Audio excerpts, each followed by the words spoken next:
আজকের আলোচনার আলোচ্য বিষয় শিরকের ভয়াবহতা। শিরক কী জিনিস এবং এর ভয়াবহতা কী সে সম্পর্কে বলতে গেলেই প্রথমেই বলতে হবে যে শিরক সম্পর্কে জানতে হলে আগে তাওহীদ সম্পর্কে জানতে হবে। তাওহীদ সম্পর্কে আলোচনা করতে গেলে লম্বা আলোচনা, আমি অত আলোচনা করতে চাই না, বলতেও চাই না। শর্ট করে আপনাদেরকে যে কথাটা বোঝাতে চাই, তাওহীদ মানে হচ্ছে আল্লাহর একত্ববাদ ঘোষণা করা, আল্লাহকে একক মেনে নেওয়া। আল্লাহ তাআলা লা শারীকা লা, আল্লাহ তাআলার কোনো শরীক নাই এ কথা মুখে স্বীকার করা, অন্তরে বিশ্বাস করা, কাজে বাস্তবায়ন করা। ইবাদত পাওয়ার যোগ্য একমাত্র আল্লাহ তাআলা, এর জন্য এ কথা মুখে স্বীকৃতি দেওয়া, অন্তরে বিশ্বাস করা এবং একমাত্র আল্লাহর ইবাদত করা, এইটাই হচ্ছে একত্ববাদ, এটি হচ্ছে তাওহীদ। এই তাওহীদের বিপরীতে হচ্ছে শিরক। যে ব্যক্তি আল্লাহ তাআলাকে তার ইবাদতের ক্ষেত্রে এক মনে করবে না, যে ব্যক্তি আল্লাহ তাআলাকে তার ইবাদতের ক্ষেত্রে এক মনে করবে না, তার স্রষ্টা হিসাবে এক মনে করবে না, ইবাদত পাওয়ার যোগ্য একমাত্র আল্লাহ তাআলা এটি মনে করবে না, সেই ব্যক্তি শিরক করবে। এখন আসুন শিরক কি জিনিস সে বিষয়ে জানব।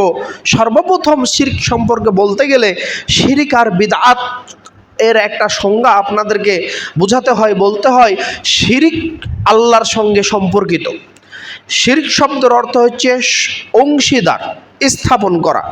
আমরা যেমন গ্রামের ভাষায় বা বাংলাদেশের মানুষরা, বাংলাদেশ ভারতের মানুষরা একটা কথা বলি, কেউ যদি মৃত্যুবরণ করে তার অংশীদার থাকে, তার শরিকান থাকে, শরিকানারা তার জমির ভাগ পায় কিংবা সম্পদের ভাগ পায়। যারা শরিকান মানে অংশীদার, তো ভাগ পেল কেন? ভাগ এ কারণেই পেল যে ব্যক্তি ইন্তেকাল করেছেন তার শরিক তারা। তা আল্লাহ তাআলার ক্ষেত্রে ঠিক অনুরূপ কাউকে যদি শরিক বানানো হয়, যেমন আমরা জানি প্রত্যেকটা কিছুর মালিক হচ্ছে আমাদের রব মহান আল্লাহ তাআলা। আমাদেরকে রোগ যিনি দেন তিনি হচ্ছেন রব, যিনি রোগ থেকে শেফা দান করেন তিনি হচ্ছে আমাদের রব। কিন্তু কেউ কেউ রোগ থেকে না সারতে পেরে ওষুধের সিলাই, ওষুধ খাওয়ার পরে, ওষুধের তদবির করার পরে যখন ভালো হচ্ছে না, তখন যাচ্ছে পীরের কাছে, তখন যাচ্ছে অলি বাবার কাছে, তখন যাচ্ছে গাজা বাবা, পীর বাবা, ল্যাংটা বাবা, বহু দরবারে গিয়ে তারা কি করছে?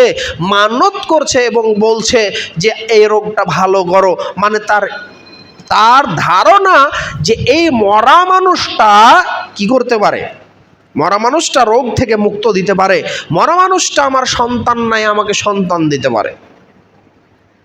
যদি দেখেন রাবিয়া বসরির মাজার, এ গল্প হয়তো বা আপনাদের সামনে ইতিপূর্বে করেছি। রাবিয়া বসরির মাজার, রাবিয়া বসরি আসলে ইসলাম ধর্মের চারানা কোনো উপকার করেনি, ইসলাম ধর্মের ও কোনো লোকই না। অথচ রাবিয়া বসরির নামে মাজার তৈরি হয়ে গেল, মুসলমান নামধারী মুসলমানরা তার নামে মাজার তৈরি করে ফেললো। আর কিছু লোক, কিছু কপতি অর্থাৎ আপনার স্বামী স্ত্রী যখন বাচ্চা হয় না, বিভিন্ন জায়গা ঘোরার পরে, বিভিন্ন কবিরাজ হাকিম দেখার পরে তখন ওইখানে যায়, আর ওইখানে গিয়ে একটা মরা গাছ আছে, মরা গাছে আপনার সুতা বাঁধে, আর সুতাতে করে একটা ঢিল ইট নিয়ে বেঁধে দেয়। ওই সুতা যখন লটকে বা যেমন ভার হবে, আস্তে আস্তে পেটেও তেমন ভার হবে, অর্থাৎ সন্তান ধারণ করবে। নাউজুবিল্লাহ। এই যে ধারণা, এই ধারণাই হচ্ছে শিরক।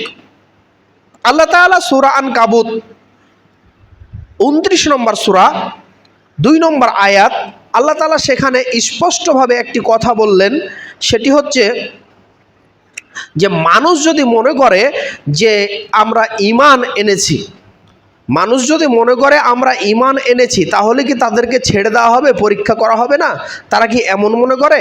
আল্লাহ তাআলা সেভাবে একদম স্পষ্টভাবে আল্লাহ তাআলা বলছেন যে লোকেরা কি মনে করে যে আমরা ঈমান এনেছি বললেই তাদেরকে অব্যাহত দেওয়া হবে, তাদেরকে ছেড়ে দেওয়া হবে আর তাদেরকে পরীক্ষা করা হবে না?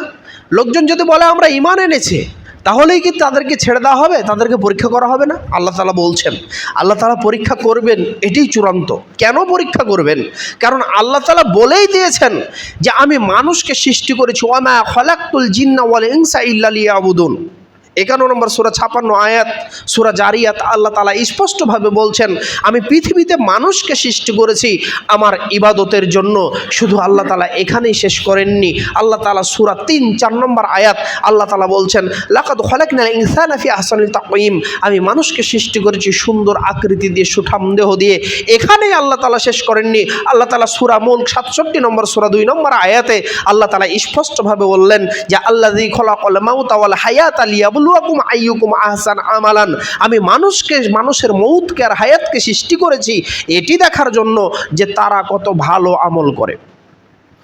তাহলে আপনাকে ভালো আমল করার জন্য সৃষ্টি করা হয়েছে, আর আপনি যাতে আমল সুন্দরভাবে করতে পারেন এর জন্য আপনাকে বুদ্ধি দিয়ে সৃষ্টি করা হয়েছে, আপনাকে সুঠাম দেহ দিয়ে সুন্দর আকৃতি দিয়ে সৃষ্টি করা হয়েছে, আপনাকে সৃষ্টির সেরা জীব হিসাবে সৃষ্টি করা হয়েছে। মানুষ সেরা জীব এই কারণে, পৃথিবীর অন্য কোনো প্রাণীর দুইটা বুদ্ধি নাই, সেটি হচ্ছে কোনটা ভালো আর কোনটা খারাপ, এটি বিবেচনার বুদ্ধি পৃথিবীর আর কোনো প্রাণীর নাই, যা আছে মানুষের। মানুষ কোনটা ভালো কোনটা মন্দ এটি মানুষ বুঝতে পারে, মানুষের বোধগম্য আছে, মানুষের চেতনা শক্তি আছে, কিন্তু অন্য কোনো প্রাণীর নাই। তাই আল্লাহ তাআলা বলছেন, তারা যদি কেউ বলে যে আমরা ঈমান এনেছি, তাহলে কি তাদেরকে অবকাশ দেওয়া হবে, অব্যাহতি দেওয়া হবে, তাদেরকে ছেড়ে দেওয়া হবে? না, তাদেরকে পরীক্ষা করা হবে। অতএব আপনি আমি পরীক্ষার সম্মুখীন হবই হব, এটি চূড়ান্ত।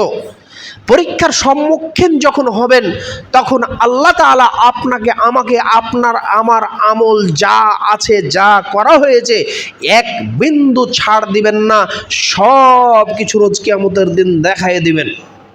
আল্লাহ তাআলা কোরআনুল কারীম 99 নম্বর সূরাতুল জিলজাল 4 নম্বর আয়াত, 7 এবং 8 নম্বর আয়াত আল্লাহ তাআলা বলছেন, ফামান ইয়ামাল মিসকালা যাররাতিন খায়রান ইয়ারা ওয়া মান ইয়ামাল মিসকালা যাররাতিন শাররান ইয়ারা ফামান ইয়ামাল মিসকালা যাররাতিন শাররান ইয়ারা। আল্লাহ তাআলা বলছেন যে আমি মানুষের অনুপরিমাণ যদি মানুষ খারাপ কাজ করে তবুও আমি আল্লাহ তাআলা তাকে দেখাবো, আর যদি কেউ অনুপরিমাণ খারাপ কাজ করে আমি আল্লাহ তাআলা তবুও তাকে দেখাবো। তাহলে আপনি যদি শিরক করেন আপনি কি তাহলে দেখতে পাবেন না? শিরক হচ্ছে আল্লাহকে অপমান করা হয়, শিরক করলে আল্লাহকে ছোট করা হয়, শিরক করলে আল্লাহকে হেয় প্রতিপন্ন করা হয়, শিরক করলে আল্লাহকে বাদ দিয়ে আল্লাহর স্থানে অন্য কাউকে বসানো হয়। বিদাত করলে মুহাম্মদ সাল্লাল্লাহু আলাইহি সাল্লামকে ছোট করা হয়, খাটো করা হয়। বিদাত করলে মুহাম্মদ সাল্লাল্লাহু আলাইহি সাল্লামের স্থানে অন্য কাউকে বসানো হয়। শিরক করলে ইসলাম থেকে বের হয়ে যায়। বিদাত করলে যখন থেকে বিদাত করবে, সামনে যতক্ষণ তওবা না করবে ততক্ষণ ইসলাম থেকে বের হয়ে যাবে, ওর সামনের ইবাদত কবুল হবে না। এই শিরক করলে সমস্ত ইবাদত বাতিল হয়, বিদাত করলে সামনের যত ইবাদত সব বাতিল হয়। শিরক আর বিদআত দুটাই ভয়ানক জিনিস, কিন্তু আজকে আপনাদেরকে যা বোঝাতে চাচ্ছি তা হচ্ছে শিরক। শিরক কত বড় ভয়ানক জিনিস আপনাকে আমি কি দিয়ে বোঝাই? যে ব্যক্তি শিরক করে সে মুশরিক হয়, যে ব্যক্তি শিরক করে সে ব্যক্তি আল্লাহকে বাদ দিয়ে অন্য কাউকে অনুকরণ করে। আমাদের বাংলাদেশে নয়, সারা বিশ্বব্যাপী আমাদের এই শিরকের কারখানা গরম। শিরকের বিরুদ্ধে যখন ডক্টর জাকির নায়েক কড়া জোরালো বক্তব্য দেওয়া শুরু করলো, জোরালো ভূমিকা যখন পালন করলো, এই মাজার পূজারীরা তখন খেপে গিয়ে ডাক্তার জাকির নায়েকের বিরুদ্ধে লেকচার দেওয়া শুরু করলো। পিস টিভি কোনো অমুসলমান হিন্দু বন্ধ করেনি, পিস টিভি বন্ধই করেছে নামধারী মুসলমান, দাড়িওয়ালা, টুপিওয়ালা, পাগড়িওয়ালা, জুব্বাওয়ালারা। পিস টিভি বন্ধ করেছে এই একদল নামধারী মুসলমান পাগড়িওয়ালারা। তারা যখন দেখলো খানকার ব্যবসা নষ্ট হয়ে গেছে, তারা যখন দেখলো আমাদের পকেটে টাকা আর আসবে না, যখন দেখলো মিলাদ কিয়াম বন্ধ হতে যাচ্ছে, যখন দেখলো খানকার যে দান সাদকা হয় তা বন্ধ হতে চলেছে, আমাদের বউ বাচ্চার খেতে হবে না, কারণ আমাদের লেখাপড়ার যোগ্যতা তেমন নাই, আমাদের চাকরি করা যাবে না, আমাদের ব্যবসা আমরা করতে পারবো না, আমরা ফ্রিতে যে অলসতা করে যে ইনকাম হয় তা হচ্ছে মাজার পূজা করে, এই মাজার পূজা বন্ধ হয়ে যাবে, আমাদের পেট আর চলবে না। এই পেট ভর্তির জন্য একদল লোক, একদল নামধারী মুসলমান ডাক্তার জাকির নায়েকের বিরুদ্ধে লেগে গিয়ে এই পৃথিবীকে বাংলার জমিনে বন্ধ করিয়েছে। সম্মানিত উপস্থিতি, এরা কারা? এদেরকে চিনতে হবে। তারা যাদের তাওহীদ ঠিক নাই, যাদের আকীদা ঠিক নাই, যাদের মানহাজ ঠিক নাই, যারা ইসলাম কি বুঝার পরেও বুঝে না শুধুমাত্র টাকার কারণে, দিন কি বুঝার পরেও বুঝে না শুধু টাকার কারণে, ইসলামের ভিতরে গোঁড়ামি আজ পর্যন্ত ছাড়তে পারে না শুধুমাত্র পেট পূজার কারণে। কারণ তার পেট ভর্তি হবে না যদি সৎ থাকতে চাই। যদি সৎ থাকতে চাই হেলিকপ্টারে চড়তে পারবে না। যদি সৎ থাকে তাহলে গাড়ির মালিক বাড়ির মালিক হবে না। যদি সৎ থাকে তাহলে ব্যাংক ব্যালেন্স হবে না। এই ব্যাংক ব্যালেন্স না করতে পারার কারণে, গাড়ির মালিক বাড়ির মালিক না হতে পারার কারণে পীরের ব্যবসাকে চাঙ্গা করেছে একজন পীর। আবার মাঝে মাঝেই আলোচনায় আসে, আপনারা দেখেছেন, পীর নাকি আবার তার মুরিদানরাকে নিয়ে জাহাজ নিয়ে রোজ কিয়ামতের দিন জাহাজ নিয়ে তার যে পাগল আশেক আছে তাদেরকে টান দিয়ে ওই জাহাজে তুলে জান্নাতে নিয়ে যাবে। নাউজুবিল্লাহ। কয়েকদিন আগে ভাইরাল একটি আলোচনা, একজন একটি গান বলছেন কত বড় শিরক। মানুষ টুপি মাথায় দিয়ে জুব্বা পরে দাড়ি নিয়ে আলোচনা করছেন মঞ্চে, আর কিছু মূর্খ গাঁজাখোর মুসল্লি বসে বলছে ঠিক সুবহানাল্লাহ। এত বড় একটা চরম জঘন্য কথা বললেন, এত বড় একটা জঘন্য শিরকি কথা বলে গান বলছেন, আর তারা বলছেন সুবহানাল্লাহ। কি বলছেন? গানে বলছেন এইভাবে, আমার গানটা পুরা যেভাবে বলেছে সেভাবে মনে নাই, তবে মূল যে বিষয় সে বলতে চাচ্ছে যে আল্লাহ তাআলার পাগল হয়ে, আল্লাহ তাআলার বান্দা হয়ে, মুসলমান হয়ে মরতে চায় না, দুনিয়াতে বাঁচতে চায় না। আল্লাহ তাআলার পাগল হয়ে, আল্লাহ তাআলাকে ভালোবেসে আল্লাহ তাআলার পাগল হয়ে পৃথিবীতে বাঁচতে চায় না। কেল্লা বাবার আশেক হয়ে কাফের হয়ে মরতে চায়, কেল্লা বাবার আশেক হয়ে কাফের হয়ে মরতে চাই। নাউজুবিল্লাহ না সুবহানাল্লাহ। শুধু তাই নয়, বলছেন কাবা ঘরের খাদেম হতে এই মনেতে ইচ্ছা নাই, কাবা ঘরের খাদেম হতে এই মনেতে ইচ্ছা নাই, কেল্লা বাবার পায়খানার দারোয়ান হওয়ার মনে বড় ইচ্ছা হয়। মানে ওর পায়খানার দারোয়ান হওয়ার ইচ্ছা জাগে, কিন্তু কাবার খাদেম হওয়ার ইচ্ছা জাগে না। কত বড় হতভাগা হলে এমন শিরকি কথা মুখ দিয়ে বের করতে পারে? এদেরকে আমরা বলি মুসলমান। এদের পিছনে সালাত পড়া জায়েজ নয়। এরা একদম টাটকা কাফের, এরা টাটকা কাফের। এদেরকে তওবা করে ফিরে আসতে হবে, কারণ এরা একদম আল্লাহ তাআলাকে অস্বীকার করেছে। আল্লাহ তাআলাকে কেউ যদি অস্বীকার করে, ওর মাথায় 22 হাতের পাগড়ি থাকলেও মুসলমান হতে পারে না, ওর গালে 3 হাতের দাড়ি থাকলেও মুসলমান হতে পারে না, ওর গায়ে 5 হাতের জুব্বা থাকলেও মুসলমান হতে পারে না। মুসলমান হতে হলে আল্লাহ তাআলার তাওহীদের স্বীকৃতি দিতে হবে, আল্লাহ তাআলা একক স্বীকার করতে হবে। কথা বলেন ঠিক কিনা? সম্মানিত উপস্থিতি, যে কথা বলতে যাচ্ছিলাম, আজকে বাংলাদেশ ব্যাপী শিরকের বাজার গরম। সম্মানিত উপস্থিতি, আপনাদেরকে আজকে বলতে চাই, যত মাজার আছে, যত পীর আছে, যত আউলিয়া আছে, এরা ইচ্ছা করলে আমার ভাগ্যের এক ফোঁটা উন্নতিও করতে পারে না। এরা ইচ্ছা করলে আমার ভাগ্যের এক ফোঁটা অবনতিও করতে পারে না। এরা ইচ্ছা করলে আমার একটা বাঁকা চুলকে সোজাও করতে পারে না, সোজা চুলকে বাঁকাও করতে পারে না। যিনি করার ক্ষমতা রাখেন তিনি হচ্ছেন মহান রব। অতএব এই রবকে ভুলে গিয়ে যারা পীরের মুরিদ হচ্ছেন, পীরের হাতে বায়াত গ্রহণ করছেন, রোজ কিয়ামতের দিন আপনার অবস্থা কি হবে দেখুন। এগুলা কথা বলতে গেলে তো অনেক কথা চলে আসে। পীরের কথা শুনে নাকি আপনার পীর বলছে, বাবারা তোমরা পৃথিবীর বুকে মানুষ চিনলা না, তোমরা দাদা হুজুরকে চিনলা না। দাদা হুজুর যখন আলোচনা শুরু করলো তখন বনের গরুও দড়ি ছিল তার কাছে চলে আসে। আবার একজন আলোচনা করছেন, আলোচনা যখন করতে গেলেন তখন মাহফিলে লোক নাই, বা বেগুন তার আলোচনা শুনেছে, বান মাছের আলোচনা, এগুলা হচ্ছে তাদের আলোচনা। এগুলা যখন বলে কিছু নামধারী মুসলমান উহু করে কাঁদে, আর বাঁশের আগায় উঠে আর দেখায় যে আমি আল্লাহর প্রেমে ফানাফিল্লা হয়েছি। এত ফানাফিল্লা হয়, ছলছলে প্যালপেলে আপনার যে সরু বাঁশ রয়েছে ওই বাঁশে উঠে, কিন্তু কোনো কাঁটাওয়ালা কাঁটাযুক্ত গাছে উঠে না, এতই তারা পাগল হয়। আবার এতই তারা পাগল হয়, পাগল হয়ে একজন আর একজনের গায়ে পড়ে, হুজুরের গায়ে পড়ে, কিন্তু যে হুজুর বক্তব্য দেয় সে ফানাফিল্লা হয়ে মুরিদের গায়ে পড়ে না। হায় রে পাগল, হায় রে পাগল! এই পাগল দিয়ে ভরে গেছে বাংলাদেশ, ভারত, পাকিস্তান। এই পীর মুরিদের ব্যবসা এই বেশিরভাগ এই তিন স্থানে।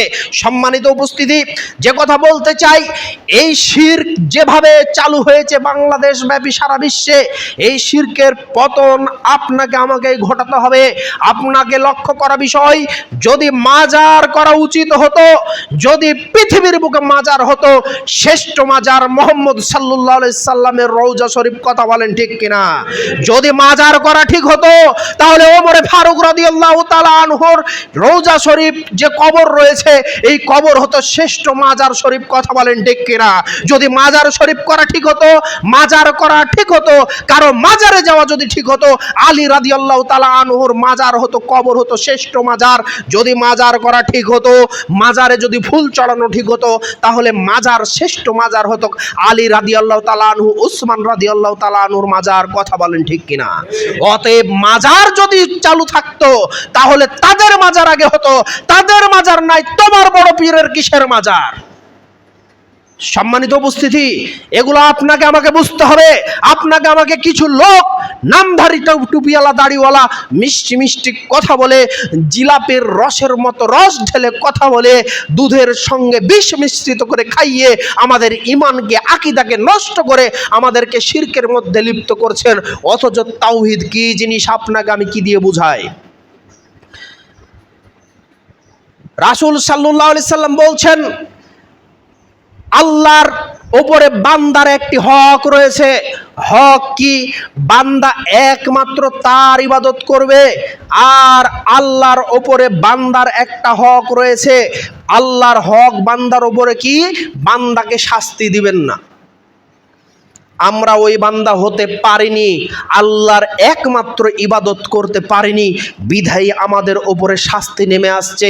আমাদের আজকে যখন খরার সময় তখন নাই, তখন হচ্ছে না খরা, তখন বৃষ্টি, আর যখন বৃষ্টির সময় নয় তখন হচ্ছে বৃষ্টি। করোনা, ওমিক্রন, আপনার একের পর এক দুর্যোগ আপনার চলে আসছে একের পর এক। শুধু তাই নয়, বাংলাদেশের মানুষ সহ সারা বিশ্বের বহু মানুষ এখন যে সমস্যায় জর্জরিত তা হচ্ছে দ্রব্যমূল্যের ঊর্ধ্বগতি। এই দ্রব্যমূল্যের ঊর্ধ্বগতির একমাত্র কারণ হচ্ছে আমরা মুসলমানরা। আমরা ওজনে যখন কম দিব, আমরা যখন জুয়ার মধ্যে লিপ্ত হব, জেনার মধ্যে জেনাকে হালাল মনে করে নিব, আমরা যখন নেশাদার দ্রব্যকে হালাল মনে করে নিব, তখন আমাদের ওপরে কিছু অভিশাপ নেমে আসবে। আমরা যখন জাকাত প্রদান করব না, তখন আমাদের কাছে কিছু অভিশাপ নেমে আসবে। তার কিছু নমুনাই হচ্ছে এগুলা।